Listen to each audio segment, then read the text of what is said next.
Well, hello everybody. How we doing today? It's a nice, cool, crisp, clear day here in Hillbilly Land. I would imagine a lot of y'all looking at something very similar today. But I'm out with I got the UTV out, doing a little bit of playing in the snow. You know how it is. It's a snow day. You have to go play in it a little bit, right? Have to, it's a requirement. But anyway, I have just a little story for you guys today. Just thought I would stop by here, a little park. I see a lot of deer here from time to time, you know, coming by here. Just seemed like it'd be a good place to do this. Now, this little story here actually comes from something that my mom mentioned in passing several decades ago. I had asked her if my grandfather was a good hunter. Now, it led her to telling me about a little known fact that I hadn't even considered. That deer didn't exist here at all when my mother was young. You see, there was a time in these old mountains when a deer was a stranger. In the 1930s and 40s, people here in Pike County, Letcher County, Logan, Mingo, Harlan, and McDowell counties could live their entire lifetime without ever laying eyes on a single deer. Deer hadn't just thinned out, they were gone. Folks talked about them the way you'd talk about a unicorn your grandparents said they remembered seeing.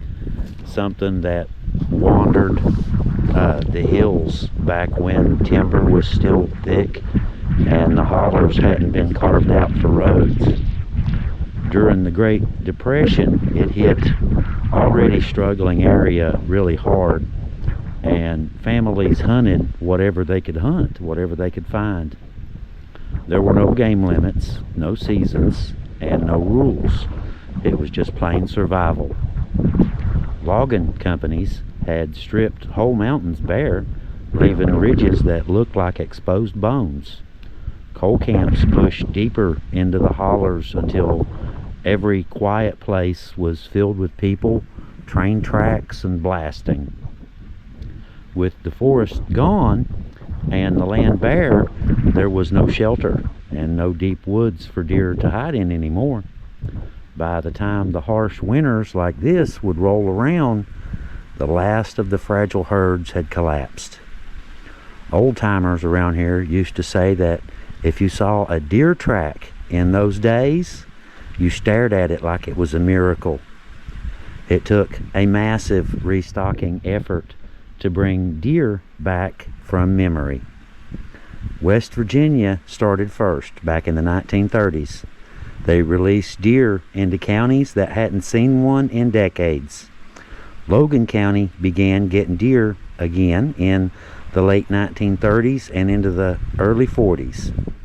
McDowell County stabilized in the 40s, and Mingo County didn't get a real breeding herd back until the 1950s. Kentucky followed later. Letcher County saw deer return in the early 40s, but Pike County didn't get a steady, visible population until the 1950s. Harlan County rebuilt its herds through the 50s as well. What most people don't know is that the deer released here and that populate the land now, they don't come from Appalachian stock at all. They aren't our deer. Imagine that. Now, they come here on trailers from Wisconsin, Michigan, and Pennsylvania. And that's the secret to why the deer we see today look so different from the ones that our great-grandparents hunted. The original Appalachian whitetails were smaller and leaner then, adapted to steep mountains.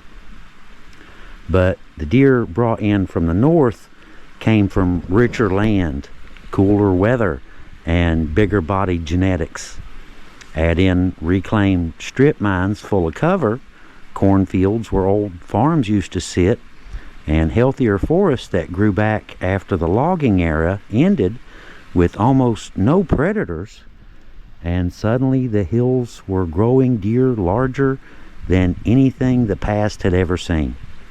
A 150-pound deer was once something that people joked about, but now it's common. Elk vanished even faster. The old eastern elk, a massive subspecies native to Appalachia, was completely wiped out by the late 1800s. They traveled in noisy herds, left huge tracks, and provided meat, hide, and antlers that could be sold. They were hunted out long before the deer ever disappeared. The elk in Kentucky that are here now, didn't arrive until 1997, brought from out west. They're Rocky Mountain elk, not descendants of the old giants that used to thunder along these ridge lines. But the deer that live here now, whether their bloodline started in Kentucky or came in from the north, have become mountain creatures through and through. They're built for harsh winters. When cold weather sets in, their coats change into a survival suit. Long guard hairs that are hollow like little straws trap air and lock in heat, with thick underfur beneath it like a blanket. Oil glands in the skin coat the hair so snow and rain slide right off. Their heart rate slows down to save energy, letting them go days without much food. They bed up on south-facing slopes where the sunlight lasts the longest, or tuck themselves behind rocks in thick brush or under pines to block the wind. Their legs almost never freeze, thanks to blood vessels that recycle heat back toward the body. Their hooves act like ice cleats on frozen ground. A deer can be completely covered in snow and never feel cold at all. They also use sinew instead of muscle tissue to move. It not only gives them that explosive power, but it also doesn't require body heat, meaning they are basically walking on stilts in deep snow and can't really feel anything, from the snow. Pretty much everything about them is sharper than most people actually realize, though. Their eyes can process movement almost 3 times faster than our eyes can. It lets them spot danger in a split second, but that same superpower makes headlights confuse them and overload their senses, causing that blank deer in the headlights stare. Too much light all at once causes their body to seize up, stuck somewhere between raw instinct and blind fear. Their ears can twist like little radar dishes, meaning they can listen in 2 different directions at once. Their sense of smell is powerful enough to pick you out from half a mile away if the wind is right. Old hunters used to say that deer could smell your thoughts. They walk as quietly as shadows, slipping through brush without a sound. Folks in the old days would say the deer you see is the one that wanted to be seen. And even now that hasn't changed that much. It's hard to believe that in living memory, this animal nearly vanished from our part of the world.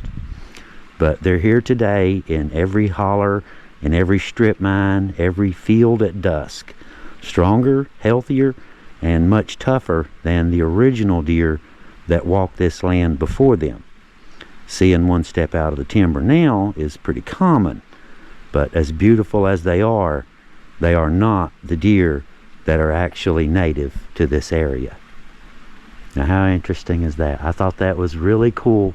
Something that my mom had mentioned many, many decades ago about my grandfather hunting, and Heather and I talking about it. And it just dawned on me to us to kind of look into it and see what the deal was. You know, was she right? Were there no deer? And you know how it is when you're young back then, at 30, 40 years ago, you think you know everything. You just dismiss it and go on about your day. But a little bit later, you start to question things like that. You know, did Mom know something that I don't? And it turns out she did. There were no deer here. And yeah, now you know. The deer that you see are not native to this area. They're from north. They're not hillbillies. They're not true hillbillies. Our deer were scrawny little things, you know, adapted to these kinds of mountains, to this kind of area. Sparse food in the winter and all this stuff. Anyway, guys, like I said, I just thought I would stop here for just a minute. I got the Can-Am out today, and just out loafing a little bit. It's cold though. But like I said, just thought I'd stop by and happened to think about that. Thought I would share that with you guys. Y'all have a really good day, and we will see you the next time. It's going to be a little bit colder than today, believe it or not, for a while. So we're stuck in a deep freeze. I guess most of y'all are too. We'll see you guys on the other side. Y'all have a really good one. Leo out.